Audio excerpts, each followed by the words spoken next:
الحمد للہ رب العالمین والصلاة والسلام علی رسولہ الکریم فاعوذ باللہ من الشیطان الرجیم بسم اللہ الرحمن الرحیم۔ سامعات السلام علیکم ورحمۃ اللہ وبرکاتہ۔ سیرت صحابیات کے یہ سلسلے کو جاری رکھتے ہوئے ہم الحمدللہ ام المومنین خدیجۃ الکبریٰ رضی اللہ عنہا کے حیات طیبہ کے بارے میں مزید علم حاصل کریں گے۔ بہنوں، سیدہ طاہرہ خدیجۃ الکبریٰ رضی اللہ عنہا کے بطن سے رسول اکرم صلی اللہ علیہ وسلم کے 2 بیٹے اور 4 بیٹیاں پیدا ہوئیں، جملہ 6 اولاد آپ کی بطن سے پیدا ہوئیں۔ پہلے بیٹے کا نام قاسم رکھا گیا اور اسی مناسبت سے محمد صلی اللہ علیہ وسلم کی کنیت کیا پڑی؟ ابو القاسم۔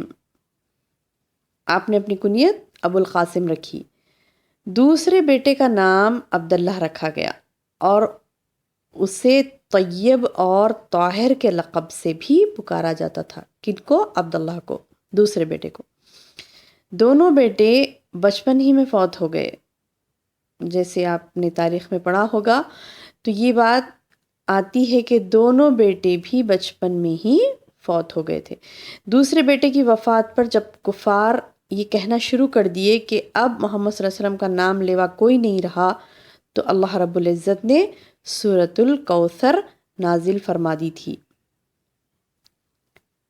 اور ایک بھی تیسرا بیٹا ہوا تھا اللہ کے رسول صلی اللہ علیہ وسلم کو، لیکن وہ ماریہ قبطیہ رضی اللہ عنہا کے بطن سے پیدا ہوئے تھے۔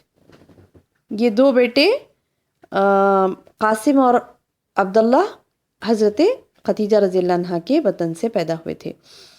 اور یہ ابراہیم جب پیدا ہوئے تھے تو ان کی بھی مدت رضاعت بھی ختم نہیں ہوئی تھی، بھی بالکل چھوٹے تھے کہ نبی اکرم صلی اللہ علیہ وسلم جب یعنی گئے تھے ایک دفعہ، مطلب بلایا گیا آپ کو کہ آپ بہت سخت بیمار ہیں ابراہیم، تو جب بلایا گیا نبی صلی اللہ علیہ وسلم کو تو آپ گئے وہاں پر، تو آپ نے دیکھا کہ آخری وقت تھا، سانس اکھڑ چکی تھی، تو آپ نے گود میں اٹھایا اور زبان مبارک سے ارشاد فرمایا، اے ابراہیم، حکم الہی کے سامنے ہم تیرے کسی کام نہیں آ سکتے۔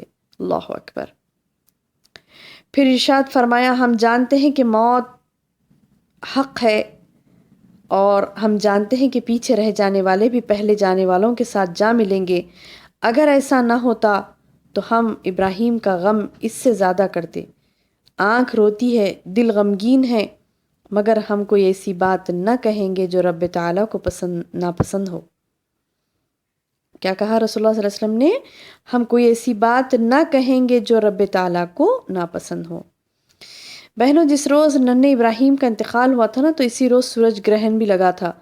تو قدیم عرب کا اعتقاد تھا کہ سورج یا چاند کسی بڑے آدمی کی موت سے گرہن زدہ ہوتے ہیں، تو بعض مسلمانوں نے بھی ایسی کہنا شروع کر دیا، بعض مسلمانوں نے بھی اسی طرح کہنا شروع کر دیا، آج سورج ابراہیم کی موت کی وجہ سے گہنایا گیا۔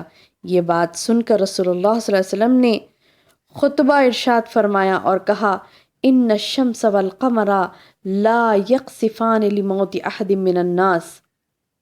کیا کہا؟ سورج اور چاند کسی بھی انسان کی موت سے نہیں گہناتے، ولکنہما آیتان من آیات اللہ، بلکہ وہ کیا ہیں؟ اللہ کی نشانیوں میں سے 2 نشانیاں ہیں۔ فَإِذَا رَأَيْتُمُوهَا فَصَلُّوا، بس جب تم اسے دیکھو تو نماز پڑھا کرو۔ کس کو دیکھو؟ سورج گرہن یا چاند گرہن کو دیکھو تو نماز پڑھا کرو۔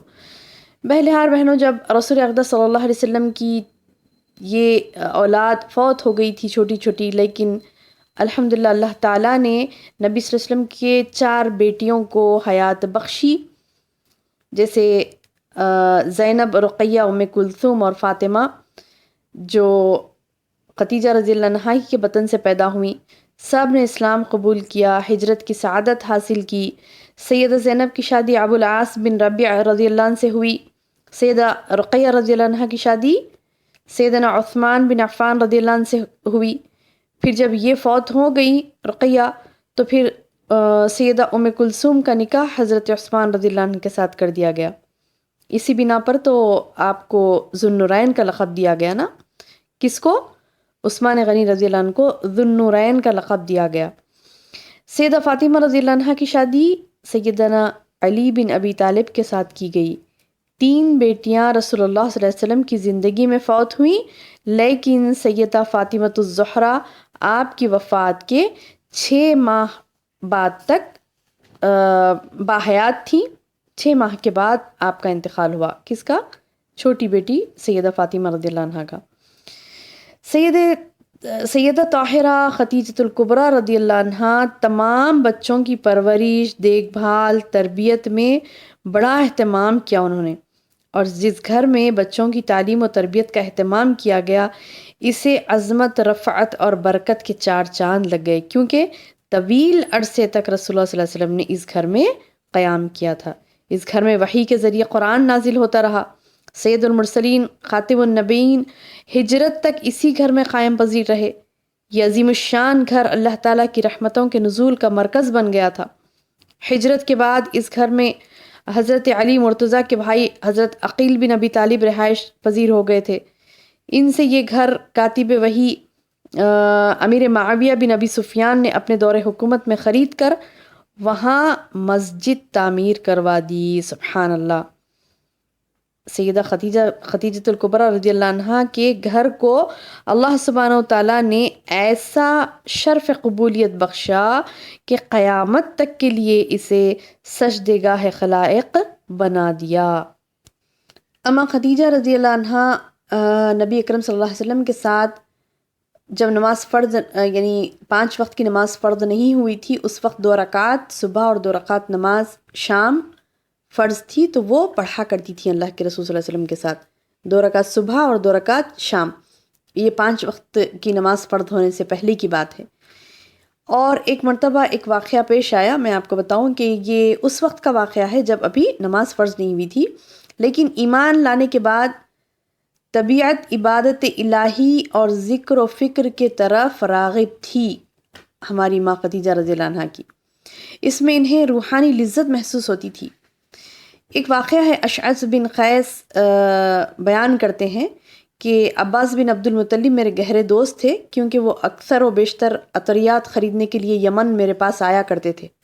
یہ اشعث بن قیس نہیں تھے، اشعث بن قیس کے بھائی عفیف الکندی تھے۔ وہ بیان کرتے ہیں کہ عباس بن عبد المطلب میرے گہرے دوست تھے، کیونکہ وہ یمن آیا کرتے تھے اکثر و بیشتر عطریات خریدنے کے لیے۔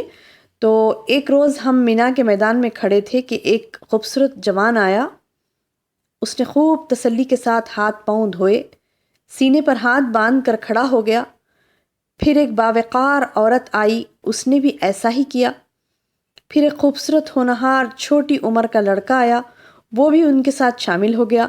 میں نے عباس سے پوچھا، بھائی یہ کیا کر رہے ہیں؟ یہ کون سا نیا ورزش کا طریقہ انہوں نے ایجاد کر لیا ہے؟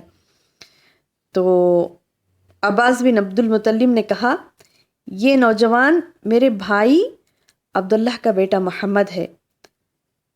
اس نے ایک نئے دین کا اعلان کیا، اس نے نبی ہونے کا دعویٰ کیا، اور یہ اس وقت اللہ کی عبادت کر رہے ہیں۔